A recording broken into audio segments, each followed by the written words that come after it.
Assalamualaikum warahmatullahi wabarakatuh. Kisah majikan mualaf karena ketaatan Simbo.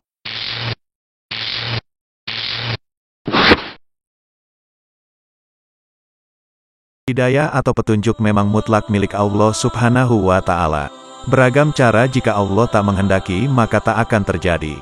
Begitu juga sebaliknya, jika Allah menghendaki terjadi, maka akan terjadi.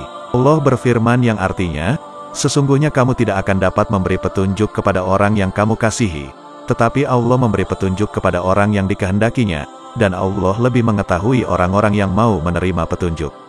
Quran Surah Al-Qasas ayat 56. Ibnu Katsir mengatakan mengenai tafsir ayat ini, Allah mengetahui siapa saja dari hambanya yang layak mendapatkan hidayah, dan siapa saja yang tidak pantas mendapatkannya. Ada sebuah kisah nyata tentang hidayah. Hidayah yang datang kepada seorang majikan laki-laki setelah melihat aktivitas dari seorang asisten rumah tangga, atau ART, yang selanjutnya dipanggil Mbok, sebagai seorang muslimah yang taat akan perintah Tuhannya. Simbo bukanlah tamatan pondok pesantren atau sekolah pendidikan agama Islam, namun ia bisa mengislamkan orang tanpa sadar. Berikut kisahnya. Ada seorang berdarah Tionghoa menemukan cahaya Islam. Ini terjadi ketika setiap subuh ia terbangun. Setiap ia membuka pintu, ia melihat Simbo, perempuan yang suka membantu pekerjaan rumahnya, selalu mengambil air untuk berwudu. Dan aktivitas Simbo ini sering ia lihat setiap pagi sekitar jam 4:30 pagi.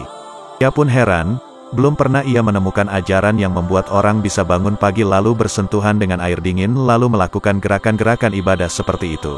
Simbo meladeni saya dan melayani saya, tidak ngantuk dan tidur lagi selepas mengambil air wudhu, batin si majikan itu. Si majikan pun lambat laun tertarik, lalu terjadilah dialog antara si majikan dan Simbo. Simbo ngapain Simbo?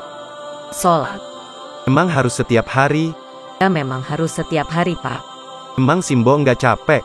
Ya capek, lagi mana? Itu perintah.